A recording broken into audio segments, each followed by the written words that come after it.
Good afternoon. I hope everybody is enjoying this delicious food from Embassy Suites. Again, I want to thank you all for attending today's State of the City address.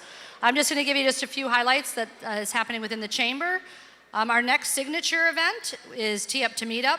The event is a unique twist on a traditional speed networking. It will take place on May 8th, Wednesday, from 4:30 to 7:30 at Top Golf in Naperville.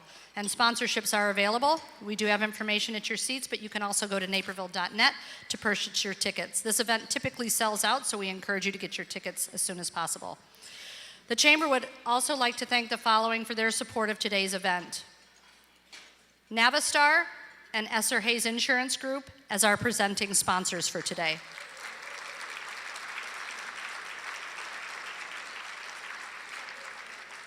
BMO Harris is our event sponsor for today.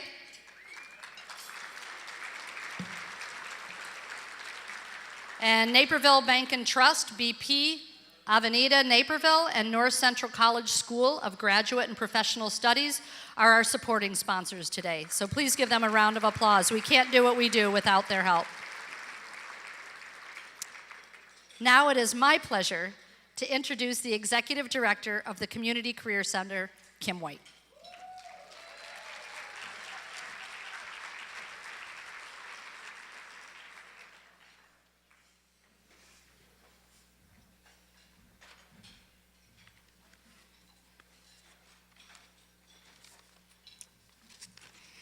Good afternoon, everyone.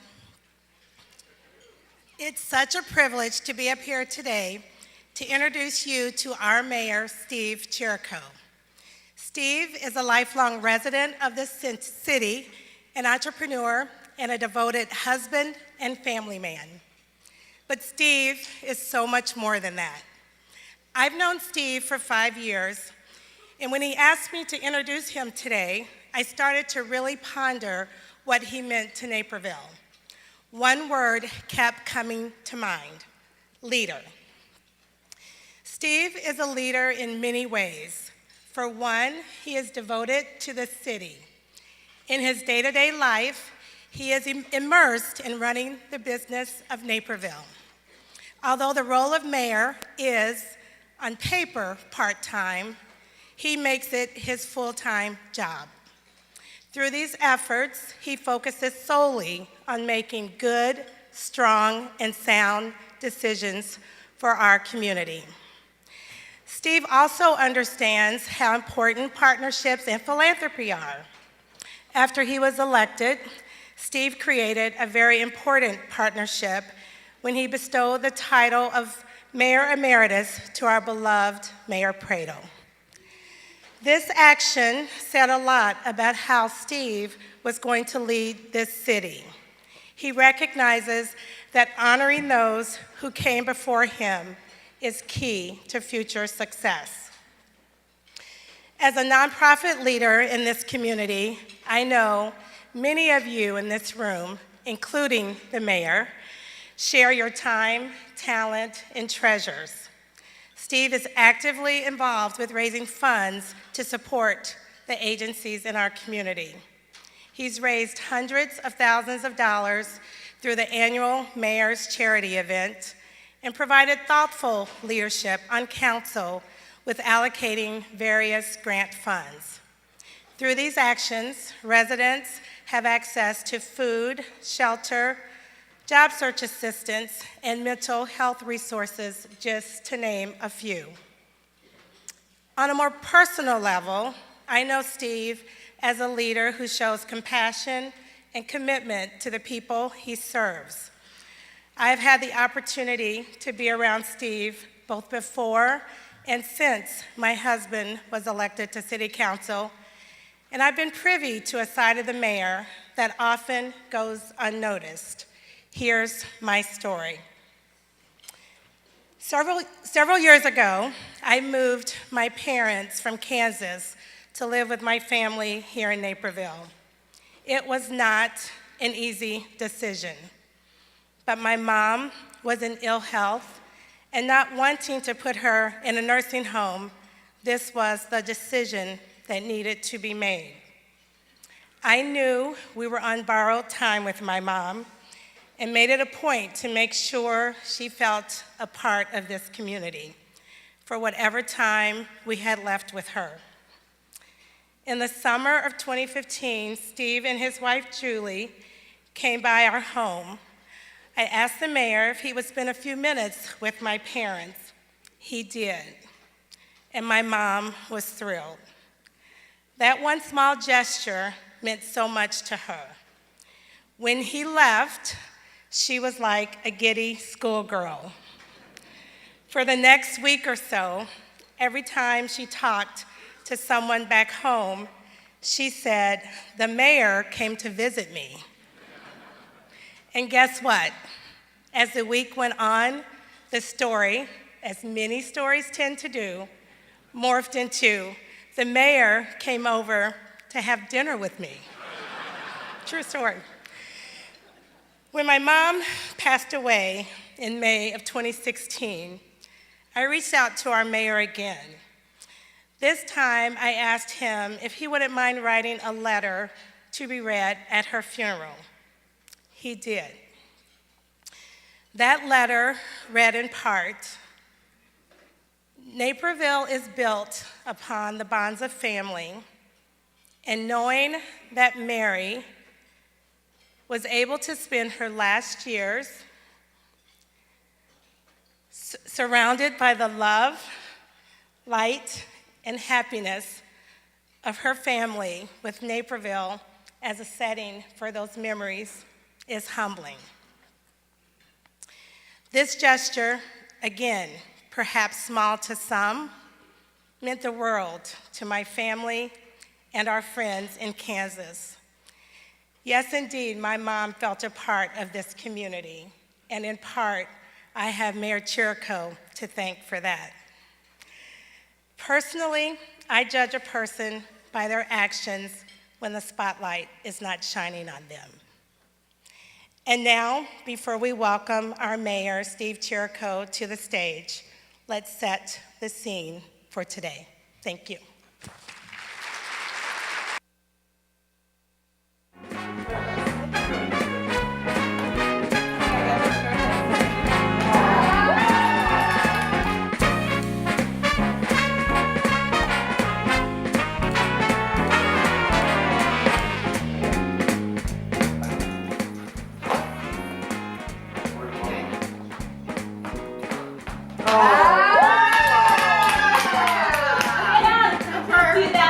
Thank you very much.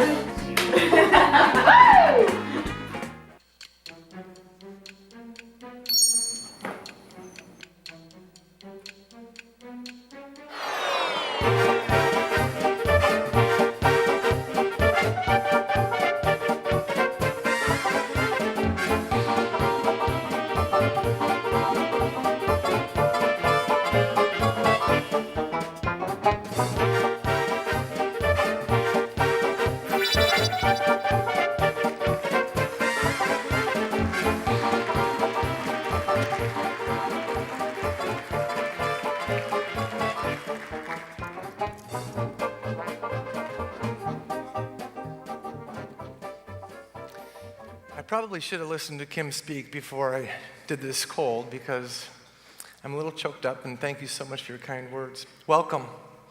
It's a pleasure to be here today for now my fourth State of the City address. And Kim, thank you for your introduction and all your work with the Community Career Center. Your efforts empower job seekers to discover their next career and make a positive contribution to our community. Thank you.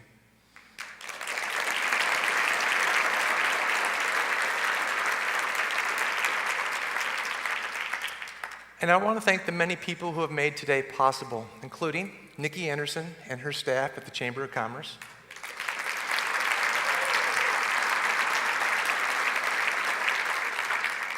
Embassy Suites, Liz Spencer and her staff at NCTV 17,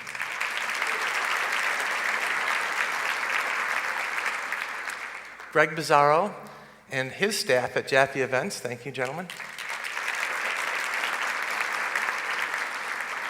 And of course, my wife and our family. Thank you all very much for being here.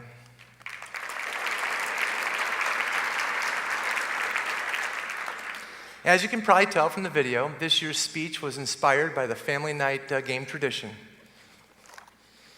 Being mayor of now the fourth largest city in Illinois, sorry about that, Rockford, we took them over last year, so we are fourth. It's no game, but the spirit of a well-played game, friendly competition, vision, and strategy does apply to how we run our city. After all, without purpose and vision, our city cannot move forward. So let's take a spin around the state of the City Monopoly Board today. We'll celebrate how far we've come while looking at what's ahead. And it'll be a good trip and journey. I've never given a speech while playing a game, so this should be interesting for all of us.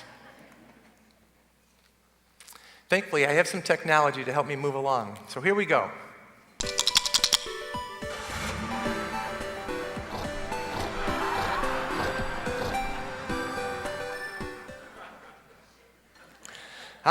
Property tax. Wonderful.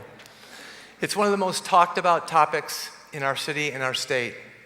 Financial stability is one of our main priorities at the city, and with good reason. There are three ways a city can push today's costs off to the next generation. A city can take on debt, we can spend our cash savings, or we can defer maintenance on assets and infrastructure. When I took office in 2015, Naperville was doing all three. In fact, we went 13 years without a structurally balanced budget. That's simply not sustainable, and that's not the legacy that I or others want to leave our children. And it's not good for the future of the city. We need a strong business environment to provide a robust local economy. In turn, that economy benefits our residents by providing great services.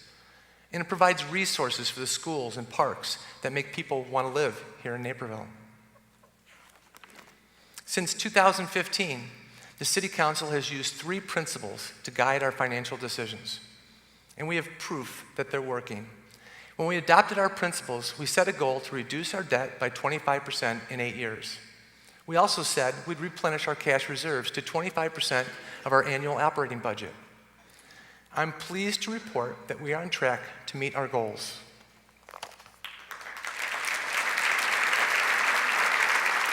Thank you. Thank you. Since 2016, we've put away $33 million in citywide cash reserves. By the end of this year, we'll have reduced our general corporate debt by 24.5%.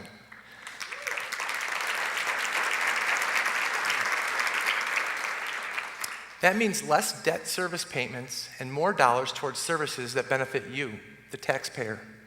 And guess what?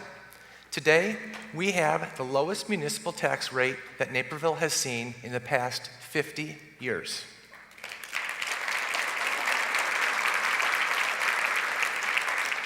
And we have the lowest rate compared to our benchmark communities within the region. We have reduced municipal property taxes by 15% over the past 4 years. This means an average homeowner saw almost $150 in savings on the city portion of their tax bill. This year, we've once again held our tax rate flat. Again, this is the lowest municipal tax rate in 50 years. And by the way, now you can see for yourself where our tax dollars go. In 2018, we launched Open Checkbook. This is a new online site that lets you see how your dollars are being spent. This site is updated weekly and provides transparency around our finances. I'm proud the rating agencies have noticed because we are once again AAA bond rated in 2018.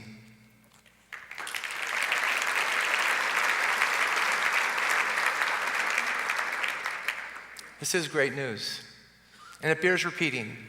You are part of a AAA bond-rated community that has the lowest property taxes in the region, that's reduced municipal property taxes by 15% since 2015, that's reduced our debt by over 20%, and is replenishing our cash reserves for a rainy day. It's like, wow, what a great job our city council has done. Please give them a round of applause.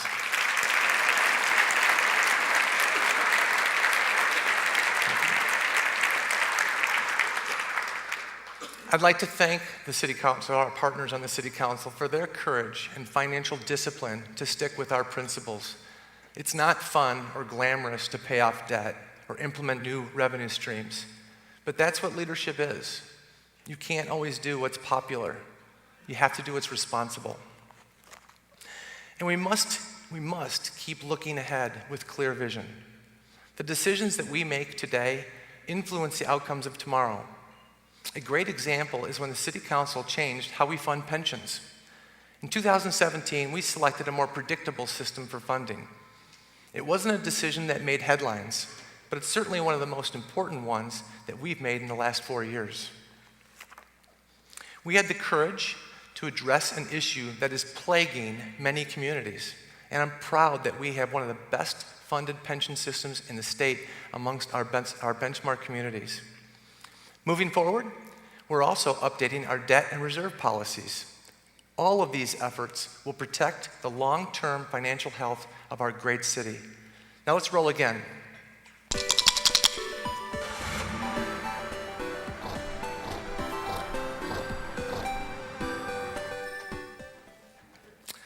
Okay, looks like we've landed at the I-88 corridor.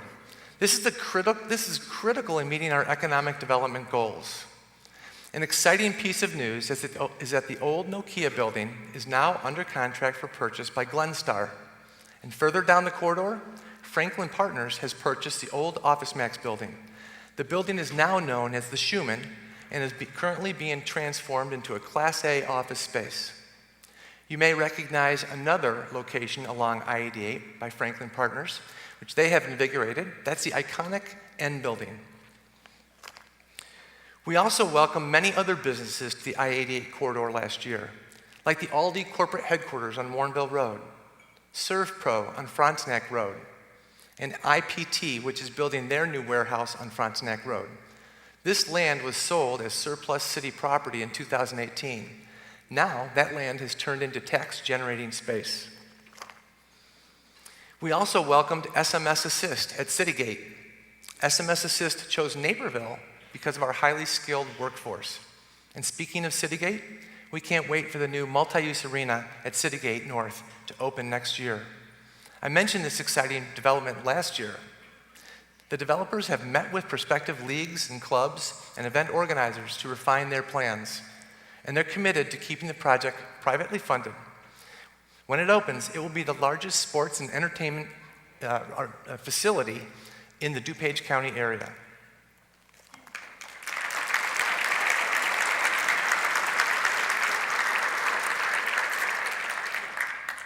So, let's see where this journey takes us next.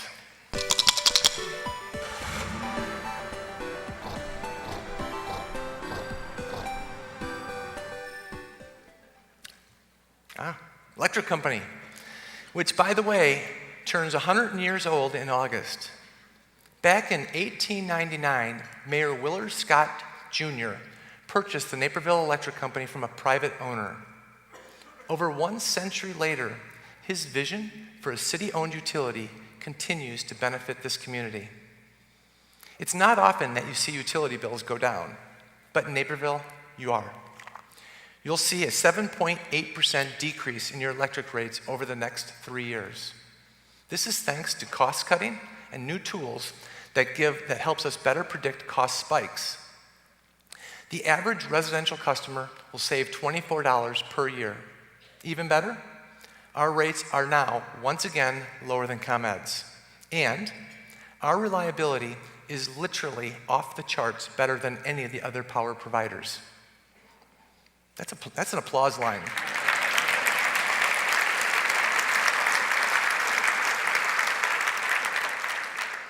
Our utility is working hard to educate the next generation of customers.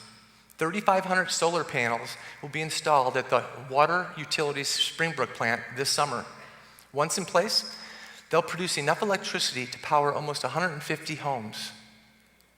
Not only is this the right thing to do for our environment, but it comes at no cost to the city. We're one of 4 communities in Illinois to receive a solar power plant from our energy provider. Electricity from these panels will go back into our power grid, and as an added benefit, this also provides the city with a great opportunity to teach our children about renewable energy. And on that note, let's roll again.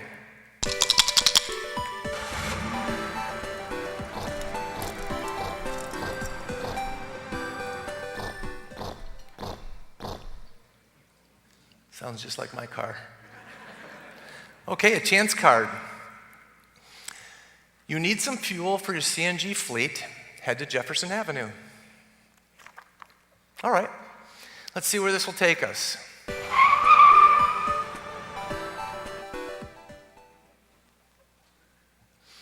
Folks, this is really, really exciting.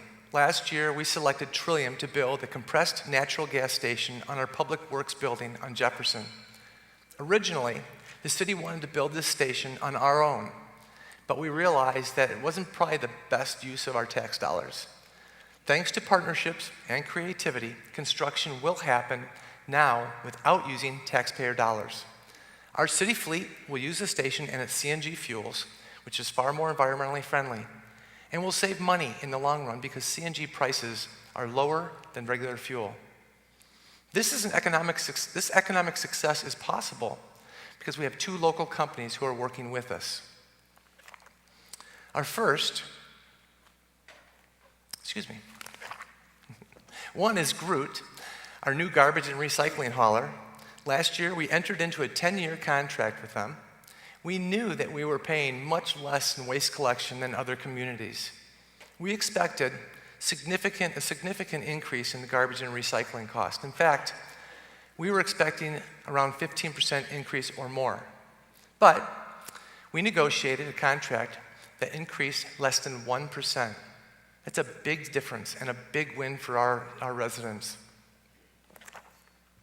Okay, let's roll again.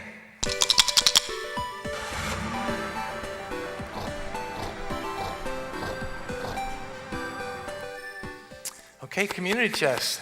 How fitting for a day like today. You realize that a world-class city can't run without the help and support of local, regional, and state partners. Take a moment to thank everyone for their efforts. Well,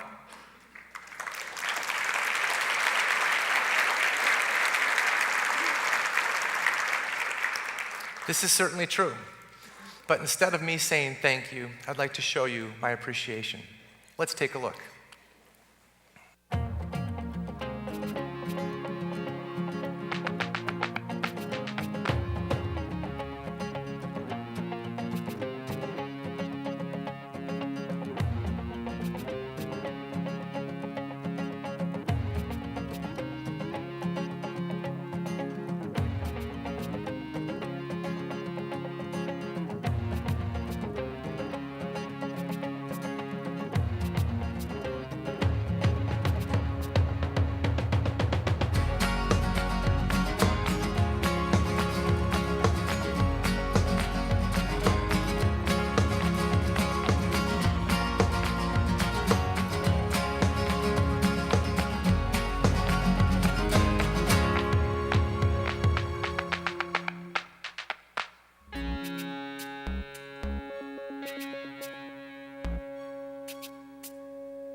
You are the reason why Naperville is a world-class city with a world-class reputation. In fact, we recently learned we were named the best city to raise a family in America by Niche. And they named us the city with the best public schools in the country. Those accolades don't happen by accident. They are the result of what you do day in and day out.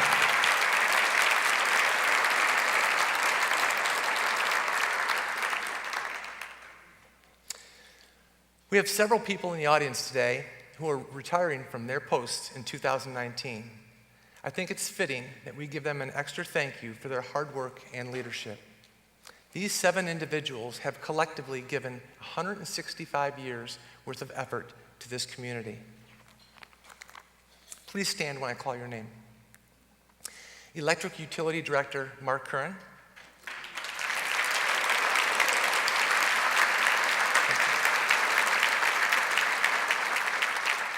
Communications Manager Kayla Considine.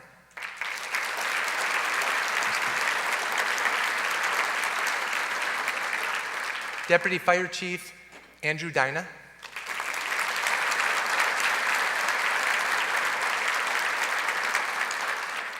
One of my favorites, Executive Assistant to the Mayor, Emmy Trotz.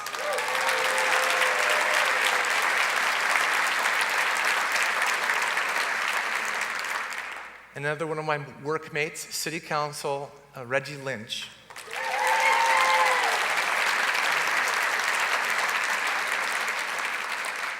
Naperville Public Library Executive Director Julie Rothenblue.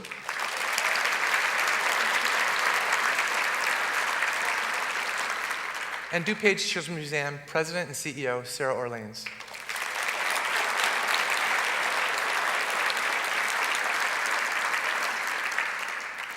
Okay, so let's see where this next role takes us.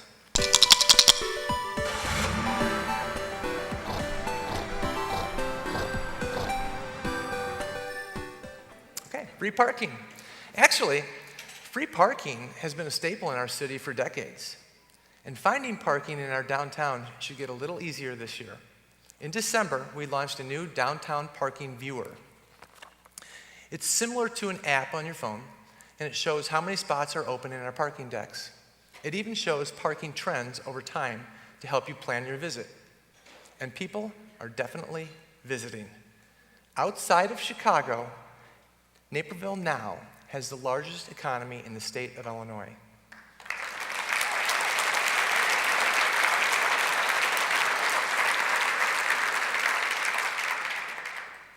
People spent $405 million on dining over the last year and over $3 billion shopping in Naperville.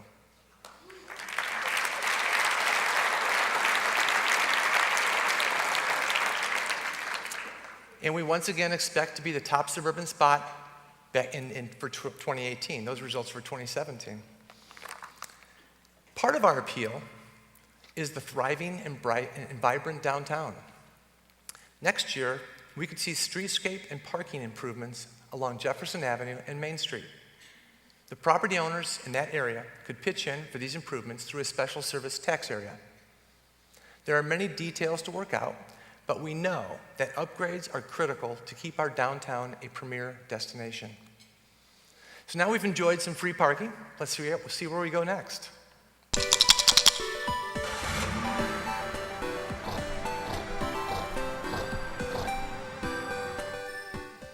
Aurora Avenue. This is the home to our public safety campus. So this is a great chance to talk about the hard work of our police and fire departments. On the police side, the Safer Naper campaign helped us do our part in preventing crime last year.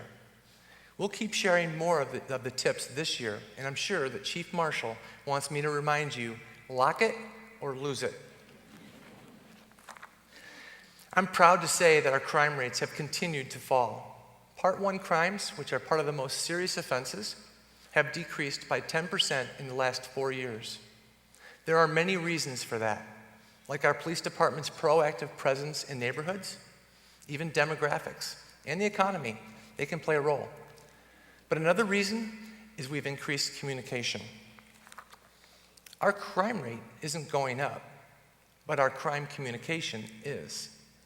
And that awareness is vital to continuing the downward trend in these numbers. So are programs like Connect for Life.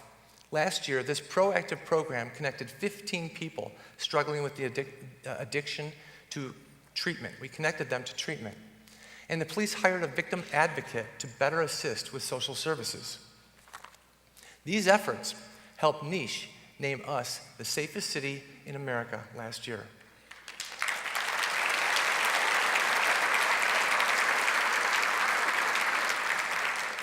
More recently, we were named the 5th safest city by Smart Asset and one of the safest college towns by SafeWise. On the fire side, the department created a new staffing plan to better serve our community. It's known as power shifting. 4 employees now work a 40-hour work week instead of a traditional 1 day on and 2 days off. And they work on the days and times that the data shows they're most needed. That helps the fire department more efficiently handle calls while also working on training, inspections, and public education. The best part? This better service comes with no additional employees. It's simply using data to shift resources for a better outcome.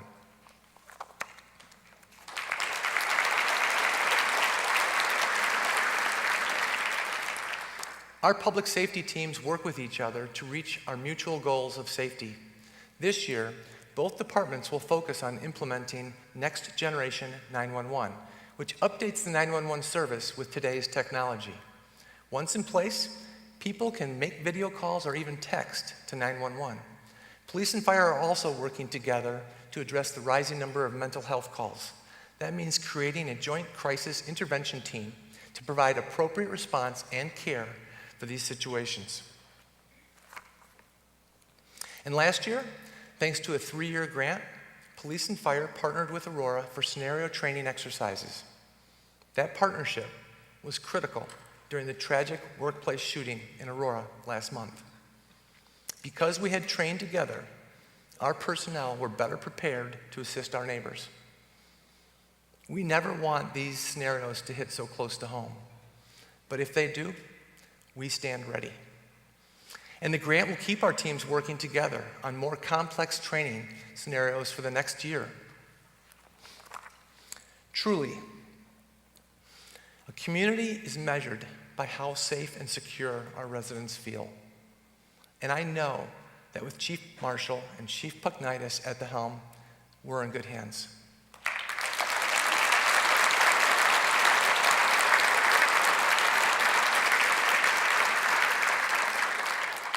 All right, so let's roll again.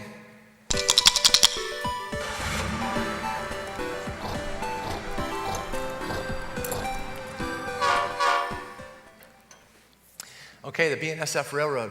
Sounds like a great time to talk about the future of our train district. In 2018, we continued the conversation around this area, and we continued to discuss key issues, like the future location of the Children's Museum, and whether more commuter parking should be part of the plan. But the important takeaway is that we make the most of this city-owned asset. Why am I so excited about these opportunities? Because they give us the chance to meet the needs of our community right now and in the future. We need to provide housing that attracts the recent graduates and empty nesters. Naperville provides a world-class education to the people who will power the next generation of business. But those graduates aren't necessarily staying here. Why? We need to provide the right environment for them. That includes the right housing, jobs, and entertainment. And that's where Fifth Avenue comes in. Low-maintenance housing near the train and within walking distance to amenities like the downtown is very important. Just last month, we learned that Naperville is one of the top cities where millennials are buying homes. And that's good news. But we can't sit back. The time to act is now. Because if we don't, these talented graduates will move to larger cities. When we keep our workforce here, we will attract the next generation of businesses. And that leads to growth and innovation. And many times, that innovation spreads throughout the city and region. This type of housing benefits empty nesters as well. With a variety of housing comes opportunities for families to stay together. Children who grew up in Naperville can come back and raise their families here. and their parents can have the joy of watching their grandchildren grow up here. Now look, housing is not a unique challenge to Naperville. Virtually every mayor deals with housing issues. But we have a unique opportunity because of the city-owned land on Fifth Avenue. Wouldn't you all agree that this is an enormous opportunity for Naperville?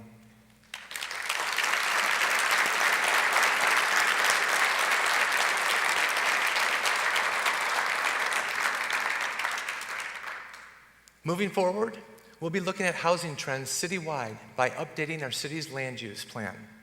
That includes examining new trends in housing for seniors and millennials and seeing what works for our community. So let's see what else we have in store.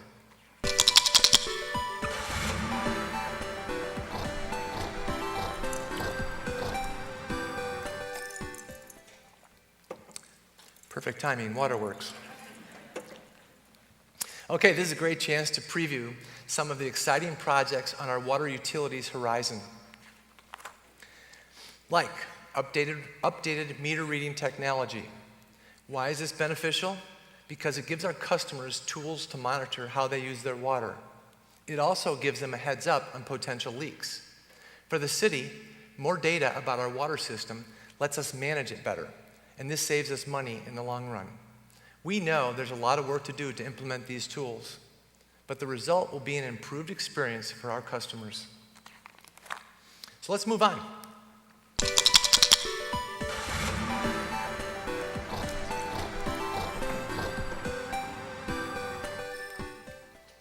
Another chance card.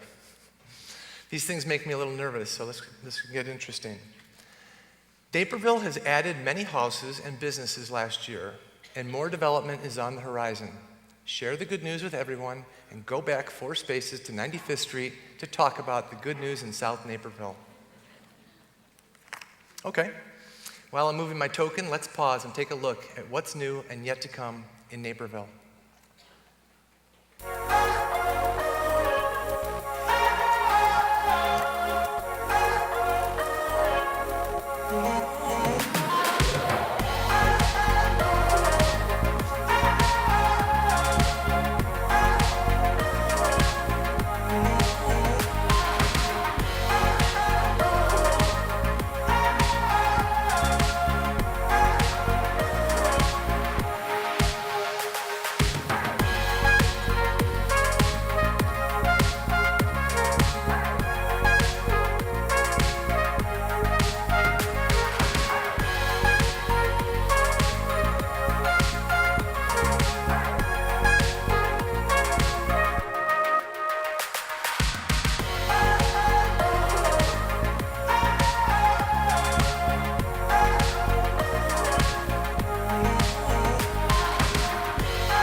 Filling vacant commercial spaces is a key priority for us. When I took office, the City Council adopted the idea of creating the path to yes.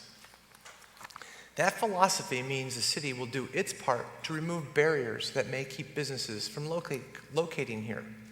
Implementing this mindset has led to many development victories across the city.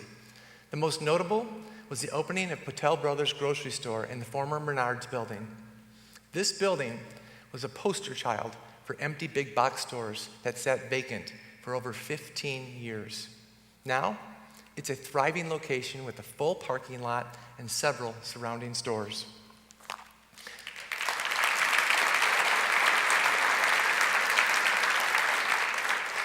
Another great example is the Mall of India, which I mentioned from this stage last year.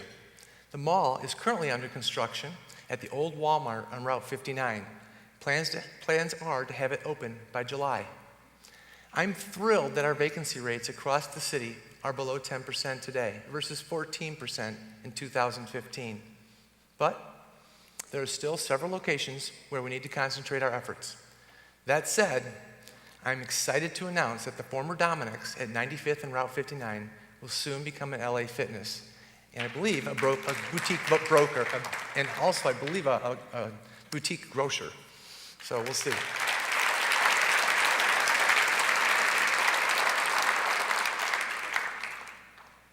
Finding new tenants for vacant spaces also supports residential development. I think a good indication of a well-governed and a well-managed city is whether you have more people moving in than you have moving out. And in a state where the population is shrinking, Naperville is still a destination city.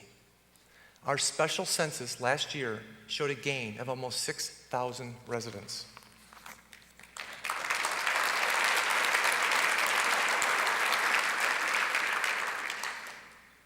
Again, it goes back to having a well-balanced community. We need to have a variety of housing types to bring in new residents and build our business base. So with that, let's roll again.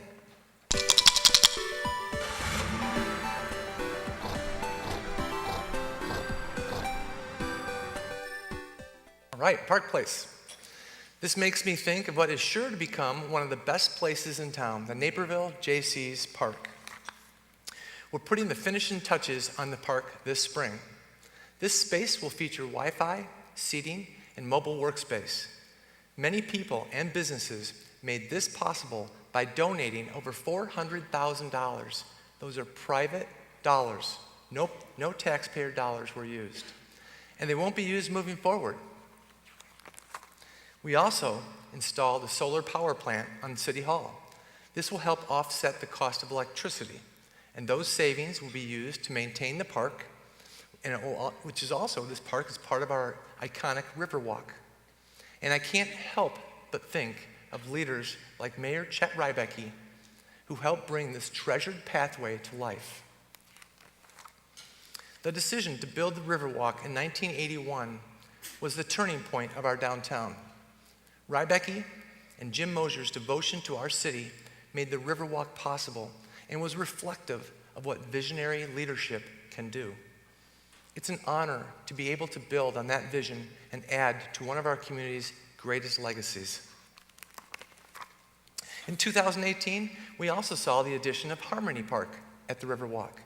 Thanks to the Rotary Club of Naperville, now everyone has a chance to make some music at this space near Rotary Hill. It's another example of what we can do when we roll up our sleeves and work together. So let's move on, take another roll of the dice.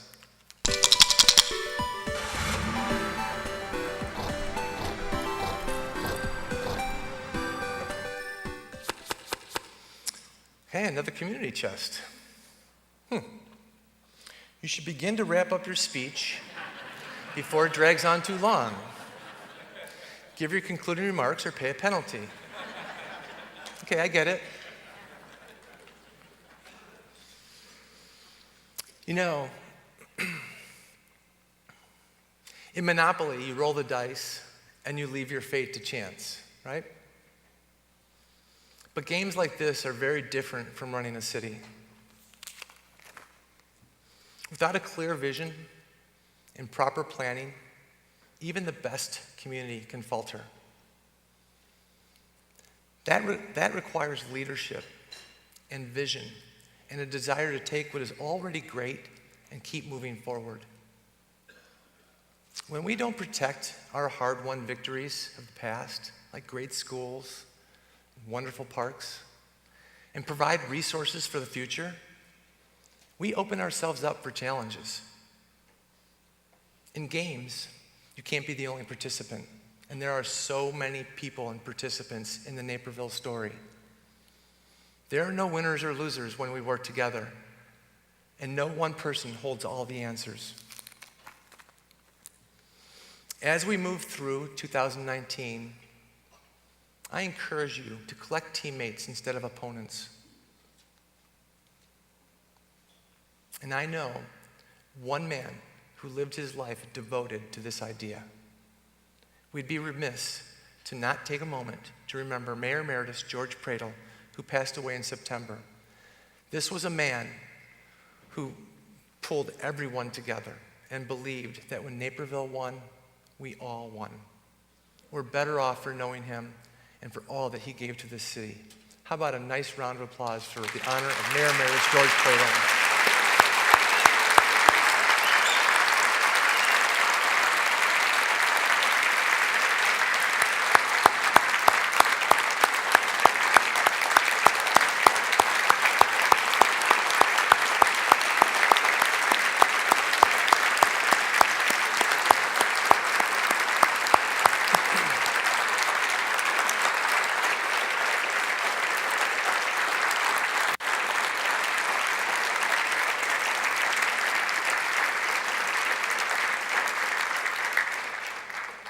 So well deserved. For George Pradle, Willard Scott Jr., Chet Rybecki, and all of those who have gone before us, let's keep moving ahead in their honor.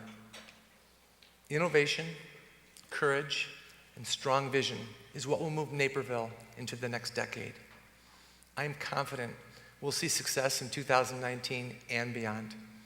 Thank you all for being here today and for all of your contributions to our great city. Thank you.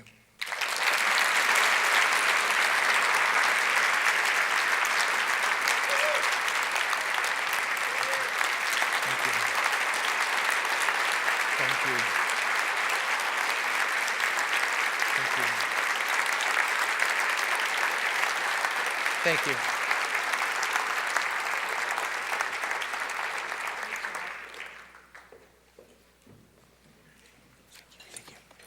So Mayor, I wanted to point something out to you. Back in 1912, when the chamber started, in order to try and incentivize businesses to come to Naperville, they asked the city if all new businesses could have free electricity. What do you think? Thank you so much, Mayor. We appreciate all you and the City Council has done for our city and the city itself. Thank you for attending today's luncheon. Please join me in thanking our Naperville Area Chamber of Commerce team and city staff members for today's program. If you could give them a round of applause. A lot of work goes into this. Also, if you're not currently a member of the Naperville Area Chamber of Commerce, reach out to me or any of our team members. We'd love to discuss the value of our Naperville Area Chamber of Commerce and its impact on our business community. We want to thank you all for joining us today. Make it a great week.